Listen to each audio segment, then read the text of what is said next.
Who's interested in recording how a factory worker stitches a shirt? Well, in April, a video went viral showing factory workers somewhere in India wearing head-mounted cameras and filming themselves on the job. The video sparked speculation. Was the footage going to be used to train robots to take over worker jobs? Robot देखिए, अगर robot बनाते हैं, robot काम करता है तो हम लोग को नौकरी खतरा में है। अगर रोबोट काम नहीं करता है तो समझिए आज भी सोचते हैं, कल भी हम लोग सोच रहे हैं। While the video did not reveal where the cameras had been deployed, we were able to trace it to a factory in Gurgaon, right outside Delhi. The factory belongs to Pearl Global, a multinational firm supplying garments to top brands across the world. We tried speaking to several workers about the use of these head-mounted cameras, but very few agreed to speak to us on video. We have protected their identities.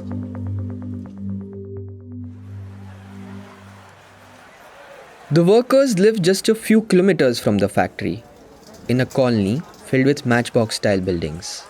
Most of them are migrants from states like UP and Bihar. They work 12-hour shifts, 6 days a week, often with no respite over the weekend. This worker met us after his shift got over. Let's call him Santosh. ये हम लोग 65 वाला आदमी है, और हम लोग जितना भी काम करेंगे उतना हम लोग को फायदा होता है। जो सैलरी पर आता है उनकी भी दिक्कत होता है, टाइम टेबल देखना पड़ता है। हम लोग को कोई टाइम देखना नहीं पड़ता है, जितना हम लोग बनाएंगे उतना हम कमाएंगे। One fine day in April, Santosh and his friends were asked to wear head-mounted cameras by strangers who they had never seen in the factory. ए देखिए ना, हम लोग तो पूछा है ना, हम लोग कुछ बोले हैं। डायरेक्ट कैमरा आया, बोला कैमरा लगाना है। हम लोग बोले किस लिए लगाना है, वो लोग बोला है कि प्रचार के लिए प्रचार हो रहा है कैमरा को, तो लगा लीजिए ना, 5 दिन में क्या रखा है। Another worker told us they were offered mango juice in return. 9 बजे लाकर लगाते थे, 4 बजे ये रोटी बनाते थे, ले जाते थे और नाम लिखते थे। बस नाम लिखते थे, कैमरा देते थे, फिर 4 बजे टाइम में नाम मैंने पढ़ के कैमरा ले जाता थे।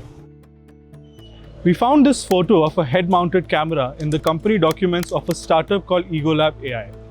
It says that it collects egocentric or first-person point of view footage from Indian factory workers and supplies them to global AI companies that are using it to train robots, among other things. They also provide a productivity report to the factory management for the workers. Such firms seem to be cashing in on a growing global demand for data to train robots.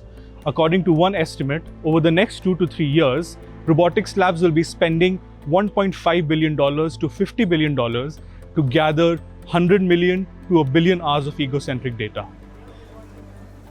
But the workers had no clue about this.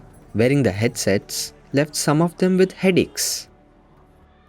थोड़ा ला sir गर्म होता था, वो लगाने के बाद हम लोग बहुत थोड़ा लगा के उठा देते थे, क्योंकि सर में थोड़ा गर्मी हो रहा था, इसलिए। Out of curiosity, the workers began recording their experiences. जैसे कैमरा आया तो सब लोगों का बार बहुत दिख रहा था, तो वो अजीब से लग रहा था कंपनी में, सब लोग नाग नागिन जैसे दिख रहा था। तो एक हम लोग मस्ती किया कि वीडियो बना जा इसको, इसलिए हम लोग वीडियो बना कर डाले कि कुछ मान लिया कि हम लोग समझ नहीं आ रहा है, वो वीडियो हम लोग बांधते वायरल होता है तो कुछ तो बाल का क्रिएटर देखेगा, लोग क्या चीज़ है, कैसे क्या हो सकता है। Discovering what use their footage could be put to left them stunned. जितना भी क्रिएटर लोग देखे हैं वीडियो को, अच्छा वो लोग बोल रहे हैं कि रोबोट को बनाया जाएगा, ये लोग नौकरी खतरे में है। A robotics expert explained how such data is used to train robots. They want to, let's say, replace the worker with a robot, right? So the worker, let's say, is moving one item from here to there, or doing some nut bolt kind of things. So the robot also needs to do it. Now, what we can do is that we can do it in simulation, right? We can create a robot in simulation computer and try to do it. But there is a difference, what we call sim to real gap. The gap between actually what is happening for the mechanical system in real life and what you can simulate. So what it does, it takes those data, vision and action, how things are moving, and they in the model, they encode vision, the scenes that they're seeing, the images, and if there is language, that is language, and try to gather all those data, do some back-end processing, and then try to use that data to drive the robot. So same way, so our brain gets some data via sensors, we see that, understand it, and instructs our hand or other limbs to perform this. Same thing robot does. Workers at Pearl Global told us that their consent was not sought for the data collection. We sent questions to Pearl Global and Build AI seeking their responses, but did not receive any. India has a data protection law. What does it say about firms collecting data from Indian factories to essentially render the workers redundant? We spoke to an expert.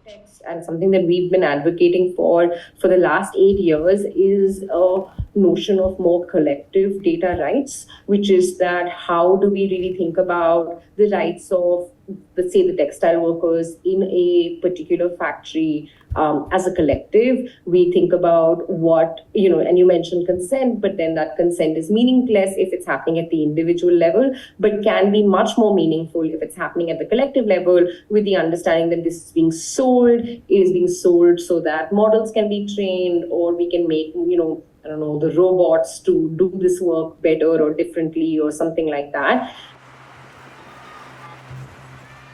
कितना robot सिखाएगा लोग, कितना काम कराएगा robot से? एक जगह style change होता रहता है, 10 GB पर स्टाइल चेंज होता है। मान लो रोबोट बन जाता है और रोबोट काम कर रहा है, समझिए कि एक रोबोट के वजह से कितना बंदे को पेट पलाट मारा जाएगा, आप भी समझ लीजिए।